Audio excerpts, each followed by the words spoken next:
والسلام عليك يا رسول الله والصلاة والسلام عليك يا حبيب الله والصلاة والسلام عليك يا نبي الله وعلى آلك وصحبك يا خير خلق الله صلى الله عليه وآله وصحبه وسلم تسليما كثيرا كثيرا آمين.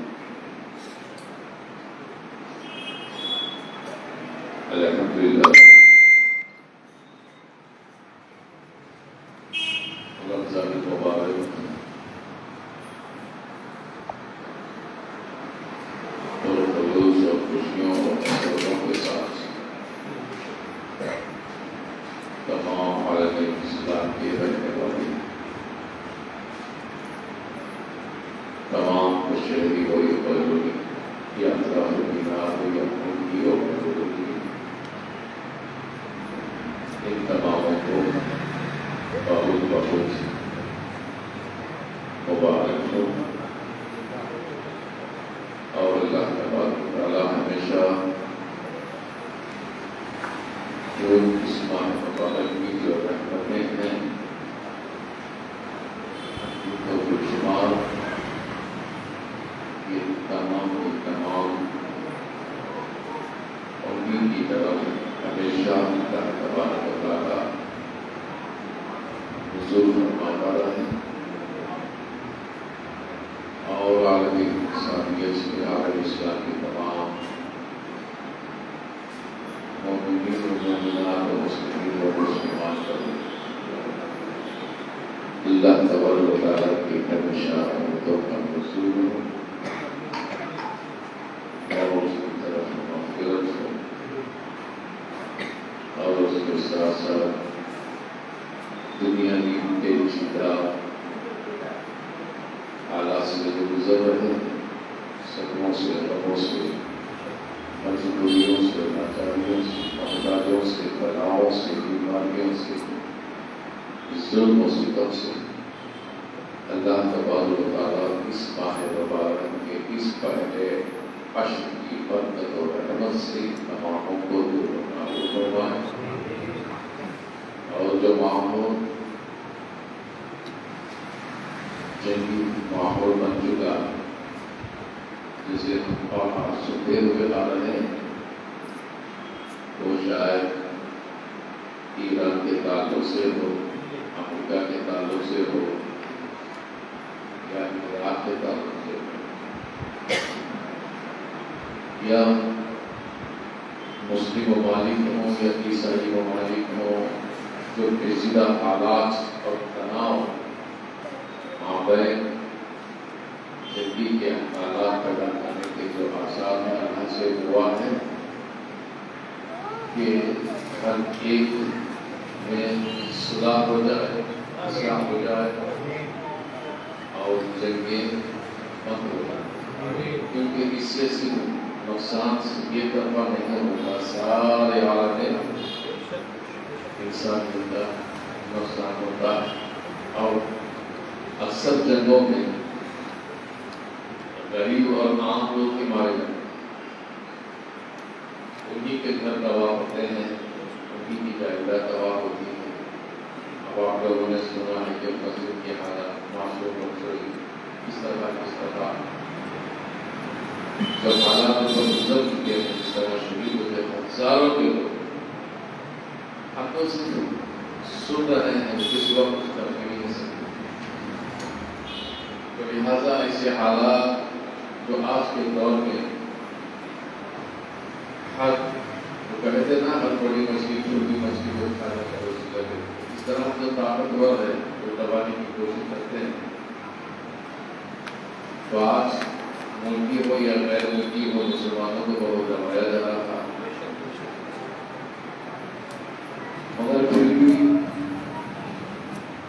ڈر ہے اس بات کا خوف نہیں ہے کہ اس لیے کہ ہمارا ایمان الحمدللہ اللہ اور اس کے رسول پر ہے یوم آخرت پر ہے مرنے سے تو ڈرتے ہیں وہ لوگ جن کو دنیا سے زندگی سے محبت ہوتی ہے لیکن ایمان الحمدللہ ہم یہاں بھی رہیں یا وہاں بھی رہیں تو ہمارا ایمان ہمیشہ ساتھ سے رہے گا چاہے اس گھر میں رہو چاہے اس گھر میں رہو، بدلاؤ مسلمانوں میں کبھی نہیں آئے، چاہے یہاں رہو چاہے وہاں رہو، ہاں بھی جاؤ رہنا ہی تو بہے گئے الحمدللہ رمضان مبارک کے پہلی جمعرات ہے اور میں آپ کو یہ سورت فاتحہ اسی لیے میں نے تلاوت کی کیونکہ فاتحہ کا معنی ابتدا کے شروعات میں ابتدا میں، اور اللہ تبارک و تعالیٰ قرآن مجید میں اس سورت کو نازل فرما کر امت مصطفیٰ پر بہت بڑا کرم کیا، کیونکہ یہ سورت جو ہے اللہ تبارک و تعالیٰ کی طرف سے جو کتابیں نازل ہوئی ہیں توراۃ و زبور و انجیل، اسی کتابوں کی یہ سورت نہیں آئی، تو اس کا معنی یہ نہیں کہ یہ سورت نہ تھی، نہ یہ سورت ہمیشہ سے تھی اور تب سے تھی جب منشاء الہی لوح محفوظ پر کتابت تھی، تب سے تھی، لیکن اللہ تبارک و تعالیٰ نے اس سورت کو اٹھائے رکھا صرف امت مصطفیٰ کی مسلمانوں کے لیے، وجہ بہت بڑی ہے، یہ میرا کہنا نہیں ہے، حضرت جبرائیل علیہ السلام خود اس بات کی بشارت ہے، کیونکہ یہ سورت جو ہے دو بار نازل، ایک بار آ گیا کافی وجہ جیسے قرآن مجید کی جو آئے ہیں، مگر اس سورت کو دو بار لے کر آئے، پہلی بار بھی لے کر آئے، دوسری بار بھی لے کر آئے، تو مقصد کیا ہے اس کا؟ جب پہلی بار لائے تھے وہ مصطفیٰ کے لیے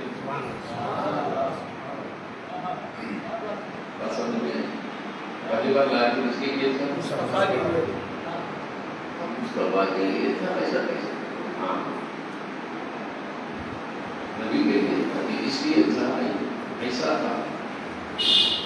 جب غار حرا میں میں نے آپ کے رسول کریم صلی اللہ علیہ وسلم پر جو پہلی بار وحی کا نزول، اس بات پر سنا رہا، پہلی بار وحی کا نزول ہوا، آپ بھی سنے ہیں، ہم بھی سنے ہیں، پڑھے ہیں، کہ کہتے ہیں اتنا ہی ہے کہ پہلی بار جب نزول وحی کا نزول ہوا، جبرائیل وحی لے کر آئے تو صرف قرآن مجید کی 5 آیتیں لائے، سورہ اقرا کی شروع، یہی حقیقت ہے نا، 5 آیتیں، وہ 5 آیتیں ہم بھی پڑھتے ہیں، ہم بھی پڑھتے ہیں، حالانکہ مکمل صورت ہے، اس کی پہلے 5 آیتیں ہیں، یہ قرآن سورہ اقرا دیکھا تھا اور انسان میں ڈالا 5 آیتیں میں نازل ہوئی ہے پہلے کا۔ جب ہمارے تمہارے رسول غار حرا چوٹی پر، اور یہ بھی سنے ہیں شاید پہلی وہاں جبرائیل علیہ السلام پہلی بار ہمارے تمہارے نبی والوں صلی اللہ تعالی وسلم کی پہلی نظر جبرائیل پر پڑی جو سفید پرندے کی طرح آسمان سے اترا، جب غار میں آئے اور تھوڑا سا گھبراہٹ پیدا ہو، جبرائیل نے فرمایا یا رسول اللہ میں اللہ کی طرف سے جبرائیل کو اللہ کی طرف سے پیغام لے کر آیا آپ کے لیے۔ اب حدیث شریف میں بہت مطلب جو حدیث شریف میں آیا ہے، جو علماء کہتے ہیں بیانوں میں وغیرہ ہم جو سنتے آ رہے ہیں کہ جبرائیل نے کہا پڑھو، نبی نے کہا نہیں پڑھتا، پھر جبرائیل نے کہا پڑھو، نبی نے کہا نہیں پڑھتا، پھر جبرائیل نے کہا پڑھو، کسی بات پر جبرائیل نے نبی کو گلے سے لگایا، یہ مختلف آواز، مگر کسی مولوی نے سے بیان کیا یہ جبرائیل آیا اور میرے نبی کو 2 رکعت نماز پڑھا دگنا. اب وہ جو دگنا پڑھائی نماز، تو اس دگانے میں میرے نبی صلی اللہ علیہ وسلم نے کیا پڑھا؟ اسی لیے تو یہ سورت واجب ہے. آج ہم اکثر نماز میں سب سے پہلے یہی سورت پڑھنے کے بعد پھر ساری سورتیں پڑھتے ہیں. اگر یہ سورت نہیں پڑھی تو نماز ہی نہیں ہوتی. اب مجھے پتا ہے نماز ہم کو میرا جو ملی ہے نماز پڑھنے میرا جو ملی ہے نماز. جو لوگ کہتے ہیں سرکار نماز کرنے کے لیے معراج ہو گئے ہیں، چلو مان لیا گیا صرف نماز کے لیے میرے نبی کو اللہ نے معراج پر بلایا ہے. یہ بعض لوگوں کی عقل ہے، صرف نماز ملی ہے نا، لیکن نماز میں پڑھنے والی صورت تو نہیں ملی نا. سمجھ میں آئی؟ نماز ملی ہے. جیسے لوگ کہتے ہیں کہ انہوں نے گوا دیا ہے اس لیے وہاں چلے گی کہ میرے معذرت کیسے باتیں کرتے ہیں. جب نماز ملی صورت تو نہیں ملی. اب صورت نہیں ملی، اب نماز میں پڑھنا کیا پڑھنا نماز میں؟ اللہ نے کہا ہے کہ میرے نبی جب تو نماز پڑھتے ہو تو سورہ فاتحہ پڑھو. اگر اللہ تبارک و تعالیٰ فرما دیتا تو فضل ہے. اب میرے نبی فرماتے ہیں سورہ فاتحہ پڑھو، سنت ہے.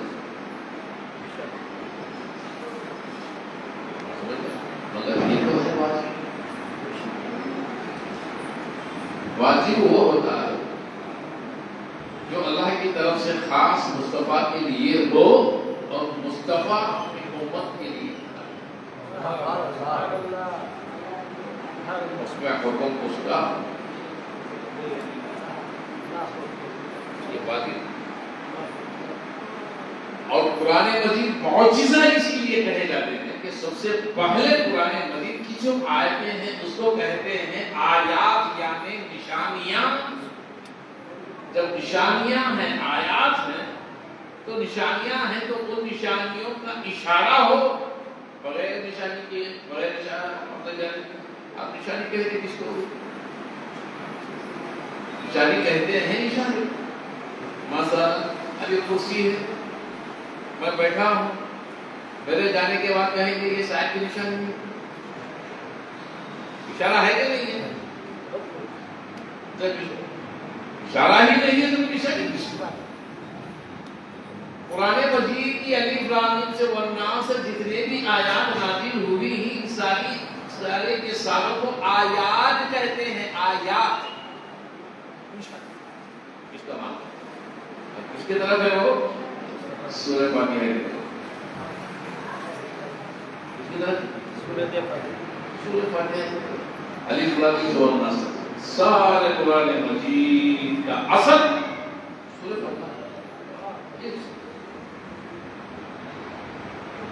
اب اسی ایک صورت سے کھلتا جاتا ہے. سورہ بقرہ آ جائے گا، سورہ آل عمران آ جائے گا، سورہ نساء آ جائے گا، سورہ مائدہ آ جائے گا. سورہ جتنی صورتیں ہیں قرآن مجید کی ساری صورتیں آ جائیں گی.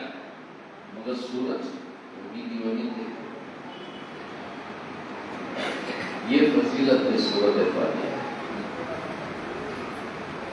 اسی لیے تو کہتے ہیں کہ فاتحۃ الکتاب اور ایک نام ہے ام الکتاب. ام کہتے ہیں اصل، اس کی اصل، اور یہ معنی ہے شافیہ. کافیہ کافیہ ایک دو نہیں ایک بھی نام ہے اس کا 20 اور 1 یہ مسئلہ ہے. اب سب سے معروف و مشہور نام اس کا ہے کیا ہے؟ اب فاتحہ سے انہیں کو پیار ہے جن کو قرآن سے پیار ہے. فاتحہ سے انہیں کو پیار ہے جو خدا اس کے رسول سے، فاتحہ سے انہیں کو پیار ہے جو احکام خداوندی فرمان مصطفی سے پیار ہے۔ اب فاتحہ سے جس کو پیار نہیں ہے بظاہر، ان کو نہ شریعت سے پیار ہے، نہ سنت سے پیار ہے، نہ فرض سے پیار ہے، نہ واجب سے پیار ہے۔ اب ان کے لیے اللہ کا رسول سے سوال ہے، کس سے پیار ہے؟ اب 100 لوگوں کی محفل میں جا کر کہیں گے فاتحہ تو سارے پیار کرنے والے خوش ہو جائیں گے، جو پیار نہیں کرتے چہرے جل جائیں گے۔ تو یہ انکار کس کا ہے؟ کس کا ہے؟ فاتحہ بعض لوگوں میں انہوں نے اپنی چڑ بنا لیا اور اپنے آپ کو کہتے ہیں مسلمان، اپنے آپ کو نمازی۔ فاتحہ اور بظاہر انکار بھی کرتے ہیں، نہیں نہیں فاتحہ نہیں۔ اب یہ نہیں بولنے والا ان کا دادا تھا شیطان۔ کون تھا؟ ہاں۔ اب جب پہلی بار اور دوسری بار ہمارا خطا اس لیے اس کا نام شافیہ دافیہ۔ اس کی سب سے پہلی آیت جو ہے الحمدللہ رب العالمین، میں آپ کو مختصر ترجمہ بتا دوں اس کے بعد۔ الحمدللہ رب العالمین، تمام تعریفوں اگر کوئی قابل تعریف کرنے کا قابل اگر کوئی ہے عالم میں تو وہ صرف سے صرف ایک ہی ذات۔ کیا ہے؟ ایک ہی ذات جو تمام عالم میں تعریف کرنے کے قابل اگر کوئی ذات ہے تو صرف وہ کیا ہے؟ وہ ایک ہی ذات۔ میں اللہ نے کہا، قرآن میں بھی اللہ نے کہا، ہم کو مفسروں نے اشارہ کیا، اور مفسروں نے اشارہ کیا اللہ کے لیے، تمام تعریفیں اللہ کے لیے جو عالم کا رب ہے۔ جب اللہ آ ہی گیا ہے تو پھر رب کہنے کی ضرورت کیا ہے؟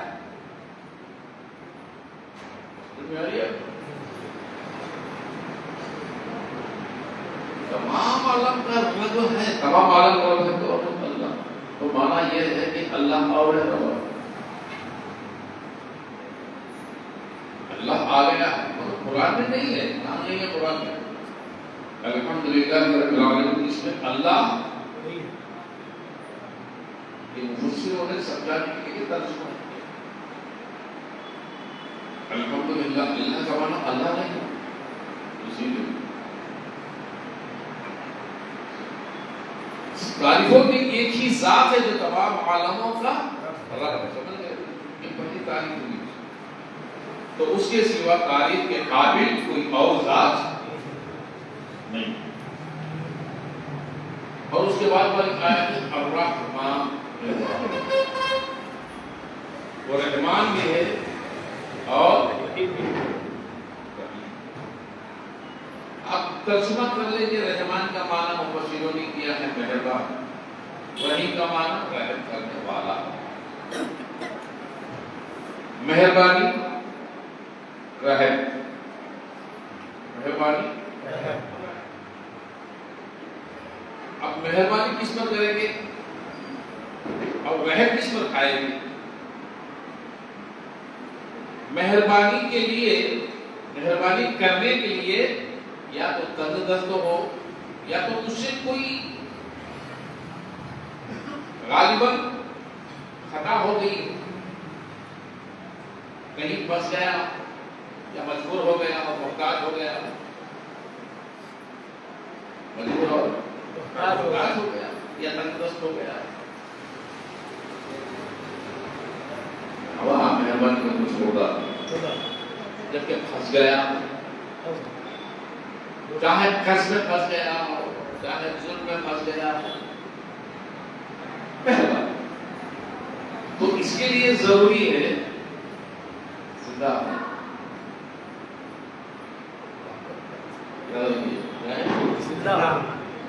مرنے والے پر مہربانی چلی جاتی ہے، کیونکہ مرنے والوں میں پھنسنا نہیں، پھنسا بھی جاتا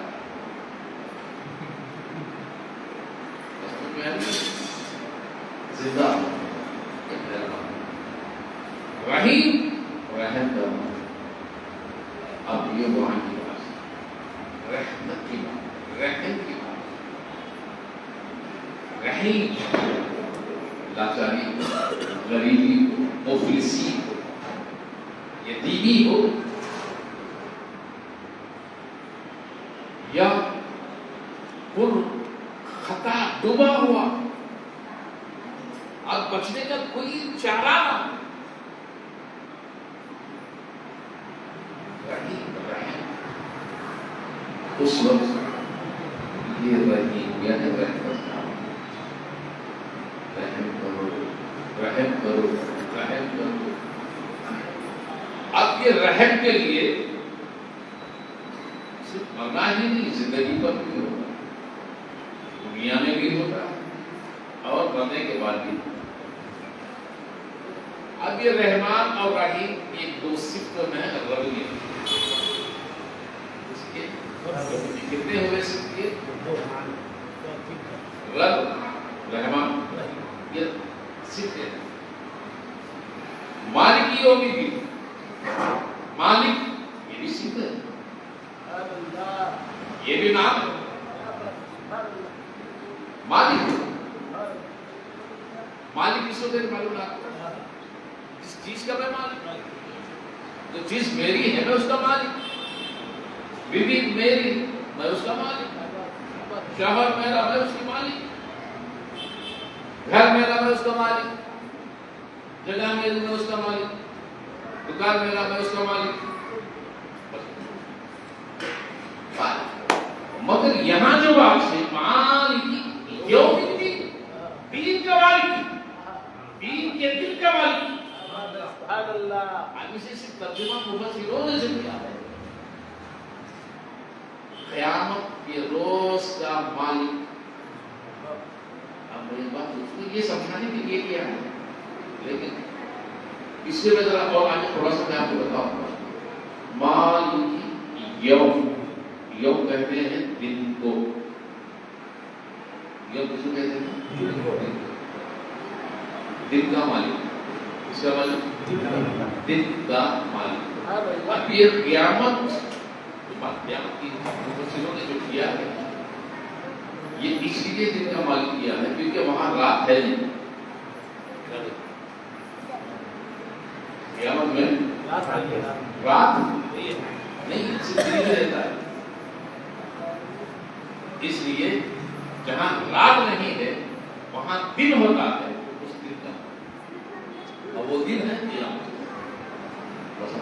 لیکن یہاں دین ہے،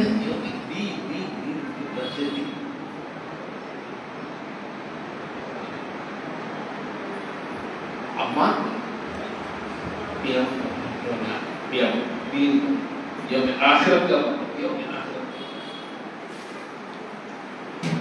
دین قیامت سے کلیئر نہیں ہے۔ اگر دین اس کا نام ہے تو دنیا ہی سے آخرت کو کر جاتا ہے، جب دنیا ہی میں دین نہیں ہے تو آخرت میں کس ہوگا؟ دین کا جو راستہ ہے وہ دنیا سے ملتا ہے، دین کا جو راستہ ہے وہ دنیا سے۔ اگر اس طرح دین کا معنی اگر کہ ہم لے لیں گے تو قرآن مجید میں ایک سورت کے آیت میں آیا ہے لکم دینکم ولی دین، تیرا دین تجھے پیارا، میرا دین مجھے پیارا۔ کس کا دین تجھے پیارا؟ تو مراد کیا ہے؟ تو مطلب ہے دین جو کہتے ہیں، جو دین کہتے ہیں یہ کردار، افعال، چال و چلن کو، جس کے اندر قناعت ہو، ریاضت ہو، شرافت ہو، محبت ہو، رحمت ہو، کرم ہو، رحم ہو، موافقت ہو، مرمت ہو، ہمدردی ہو، بھائی چارگی ہو، یار و مددگاری ہو، قوالی ہو، انکساری ہو اور سادگی ہو اور احکام خداوندی کی پابندی ہو، یہ تمام جس میں جمع ہو، سچائی ہو، صداقت ہو، عدل ہو، سمجھ میں آ رہی ہے؟ یہ ساری خوبیاں جن میں جمع ہو اس کا نام دین ہے. سمجھ میں آئی؟ جن میں خیرات بھی ہو، سرکار بھی، مدد بھی، جن میں یہ ساری خوبیاں جمع ہوتی ہیں، وہ ساری خوبیاں مل کر ایک قدم جہاں بھی ڈالے، ہر اس قدم کا نام دین کہلاتا ہے. اللہ اللہ. اب اس دین کو اگر چلے لیں گے، ان الدین عند اللہ الاسلام، یہ دین جو ہے اللہ کے نزدیک عند اللہ، یہاں رب نے کہا عند الرب، عند اللہ، عند اللہ، اللہ کے نزدیک اسلام. ان کون سا دین؟ جب اس دین کا اشارہ اگر ہم سمجھ گئے تو وہ سوائے مصطفیٰ کے اور کوئی دین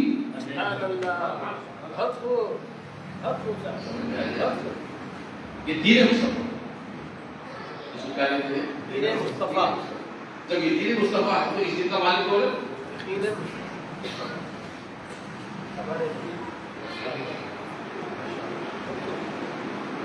اب آگے آ گیا وہ قائد کیا کا کام ہو گیا تھا. اب ظاہر جو ترجمہ ہے، ہم تیری عبادت کرتے ہیں، تیری پوجا کرتے ہیں، تجھی سے مرما، کسی پوجا نہیں تھا، کسی نے کے بعد ایاک نعبد، ایاک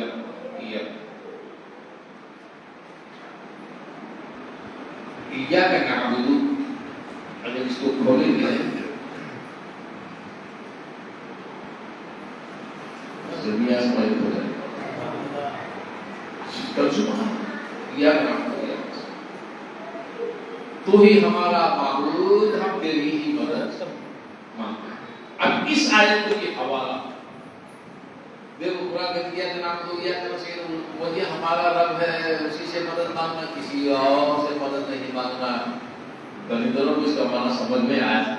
اب تک آیا ایاک نعبد، ایاک نعبد، جب ایاک نعبد ہی نہیں سمجھا تو ایاک نستعین کیا سمجھ میں آئے گا؟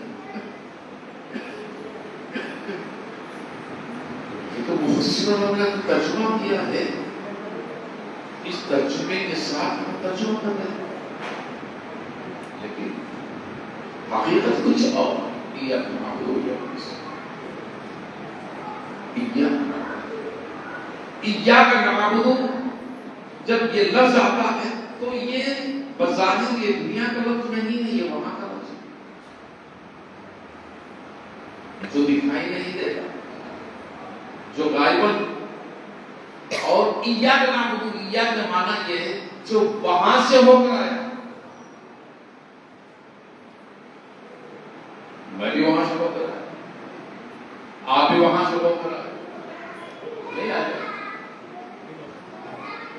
جب ہم دنیا میں نہیں آئے تھے ماں کی گود میں تو تھے، جب ماں کی گود میں نہیں تھے تو باپ کے اسلام میں تھے، جب آپ اسلام میں تھے تو دادا کے اسلام میں تھے.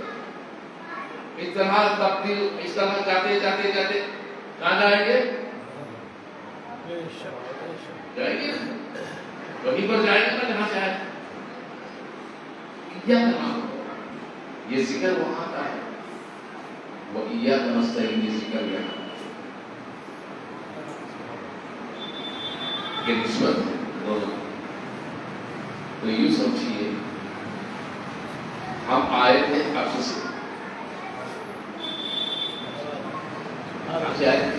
سے، نہیں آئے تھے.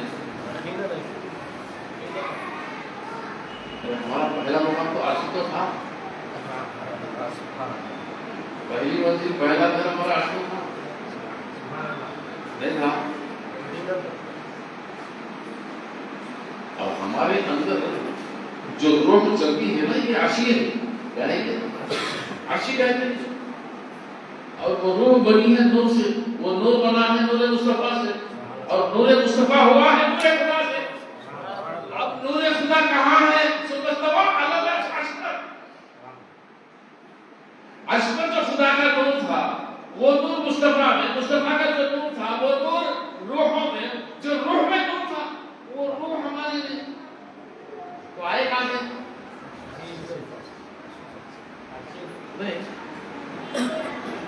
اب سوال یہ سب سانچا ہے، ہڈی ہے مٹی کی، کمار چاک پہ ڈال کے پھرا کو مار کو تھبک اس کا کیا بنا ہے؟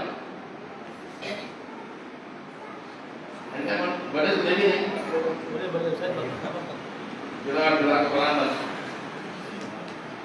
پھر اسے ترتیب ہوئی دھوپ میں سکھا تھا۔ یہ قرآن بیان کر رہا ہے یہ بھائی، خلق الانسان من صلصال،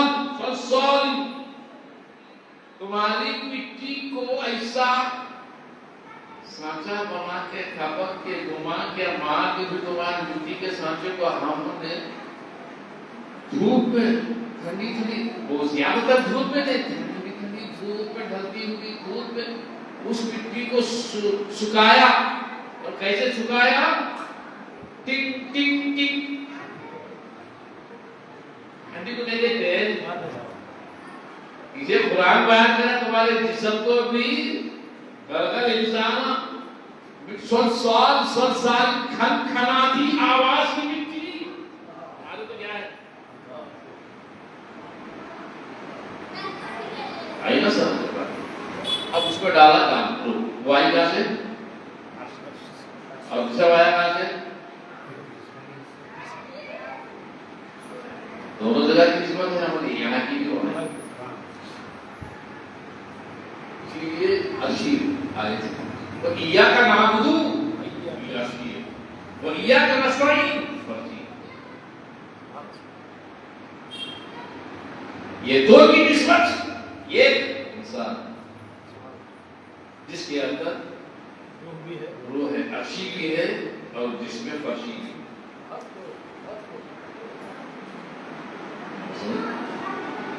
اب یہاں لطیف رستہ آ گیا ہے، اس کے بعد ایاک نعبد و ایاک نستعین کیا ہے وہ بات؟ اہدنا الصراط المستقیم۔ اب یہ اہدنا الصراط المستقیم کیوں ہے؟ یہ اللہ ہمیں سیدھے یہ کسے معلوم ہے؟ کسے معلوم؟ مانگ رہے کسے؟ کسے مانگ رہے؟ اس میں اللہ کی بات نہیں ہے، اہدنا الصراط المستقیم ہمیں ہم کو سیدھے راستے پر چلا جو ہے، جو بات شروع سے آ رہی ہے نا، الحمدللہ کے رب العالمین، اور عبادت میں کھڑے ہیں نا، توجہ عبادت اللہ کی کہلاتی ہے نا، اس لیے سارے اشارے اسی کی طرف جاتے ہیں۔ جب سارے اشارے اسی کی طرف جاتے ہیں تو ہم نے نام لگا لیا اللہ کے، ہے اس کے لیے سارے اشارے اسی کی طرف جاتے ہیں۔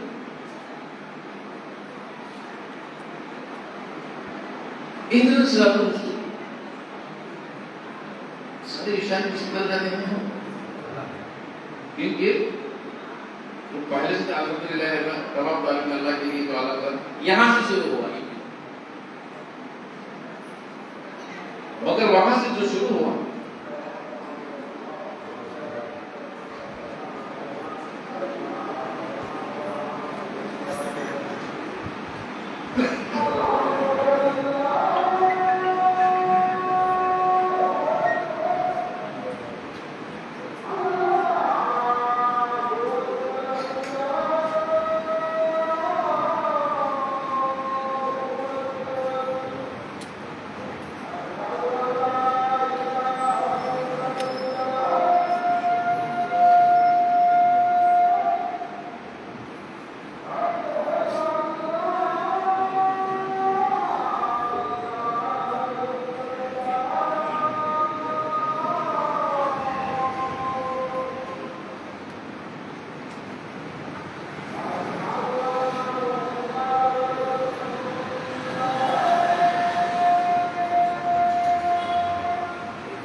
درود شریف اللہم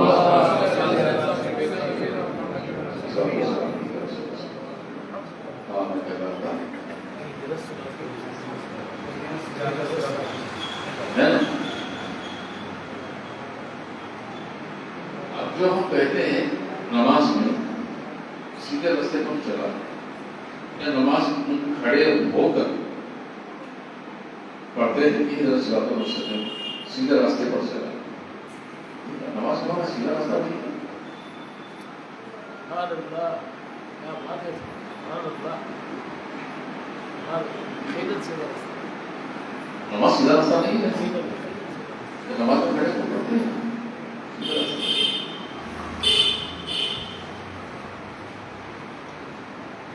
تو نماز میں سیدھے راستے پر کھڑے ہو کر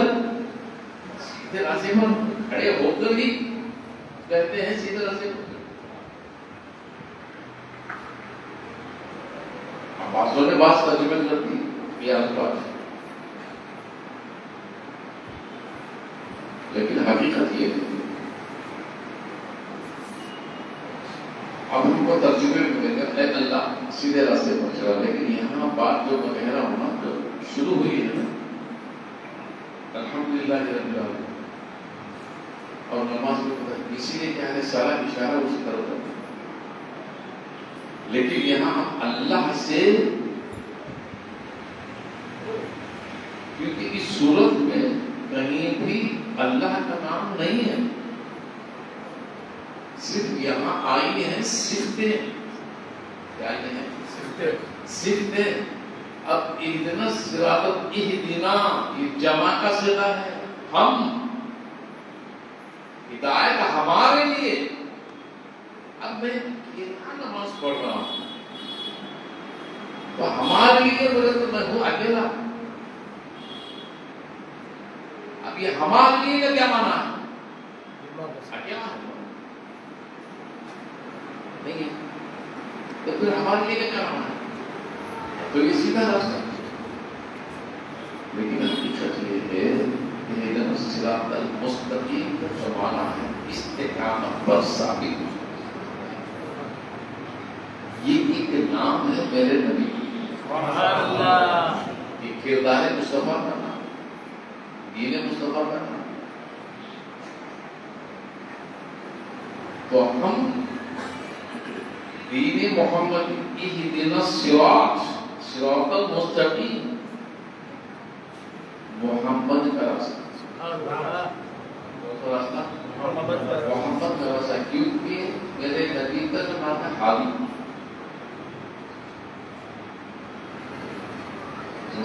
صراط تو سب سے بڑا ہدایت والا، جو اچھے اور سیدھے راستے والا، دین والا،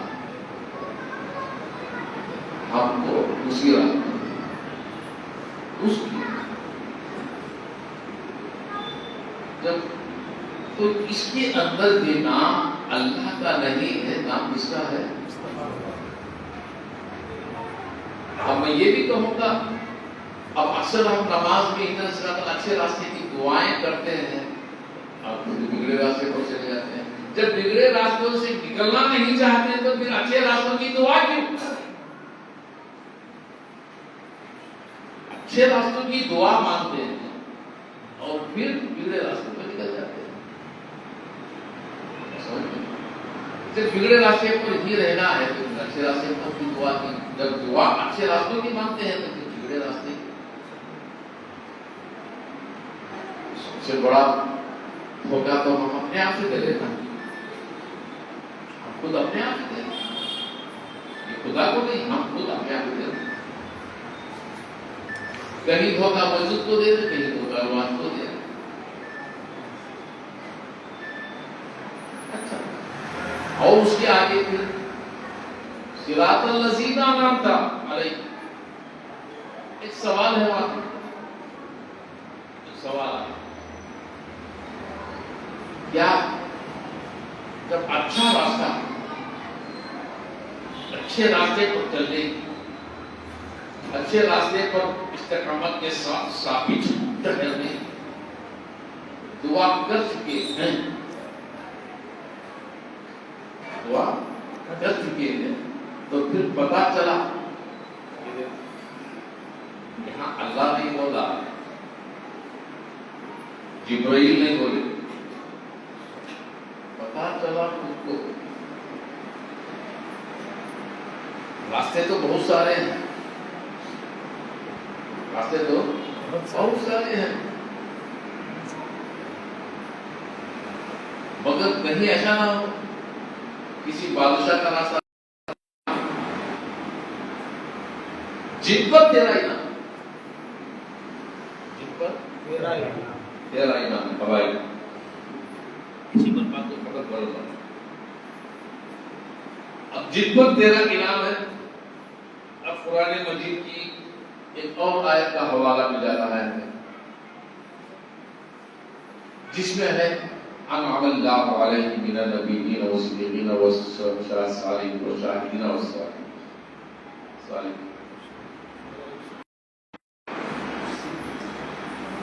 اب اللہ نے پر انعام کیا ہے ضرور،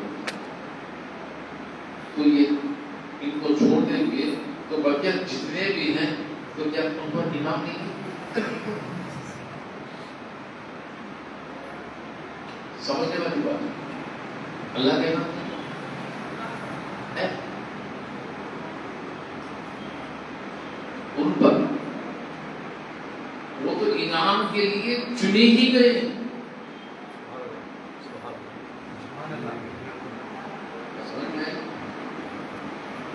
انعام کے لیے انتخاب کیا گیا، چناؤ ہوا، چنے گئے پریزنٹیشن دینے کی۔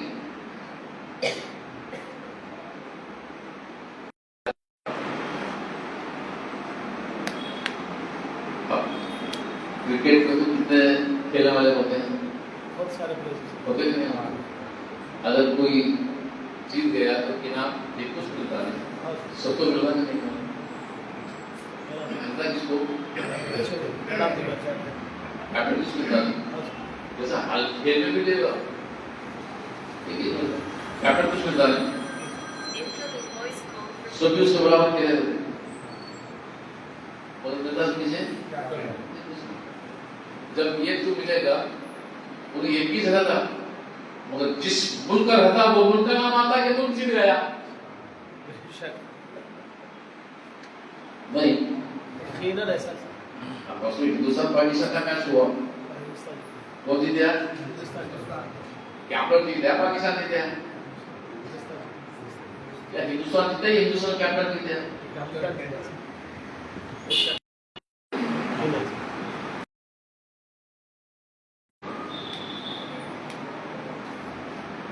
ہمارے ٹکڑا بھی بیٹھے وہ بھی جیت گئے،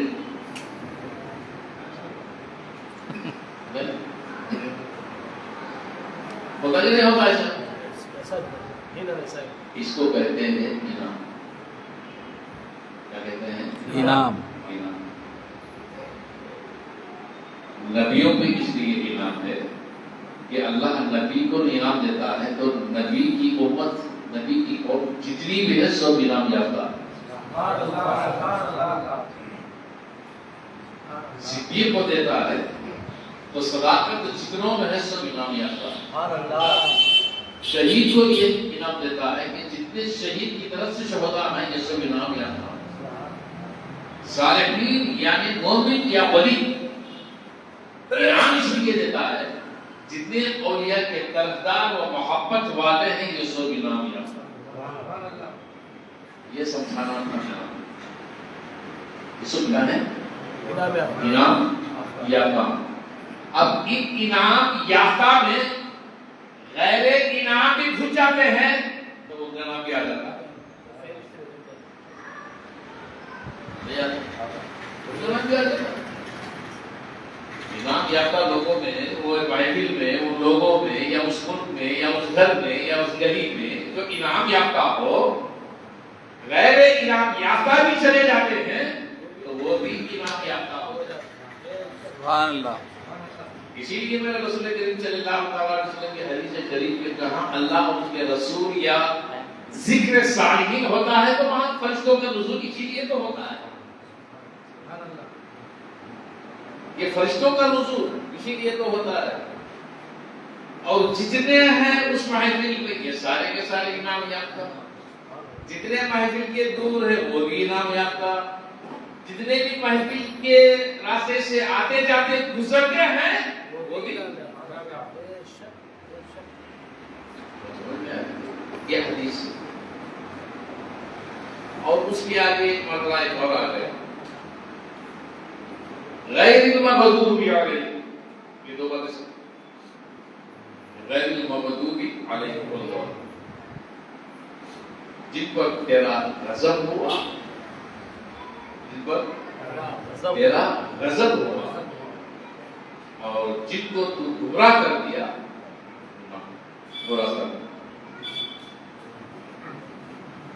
گمراہ جس پر تیرا غضب. اب ہم یہ آسان سے سن سکتے ہیں غضب کس پر ہوا, گمراہ پر. سمجھ گئے؟ اب غضب جس پر ہوا اسی پر غضب ہوا جس میں تکبر تھا. جن میں تکبر اور گمراہ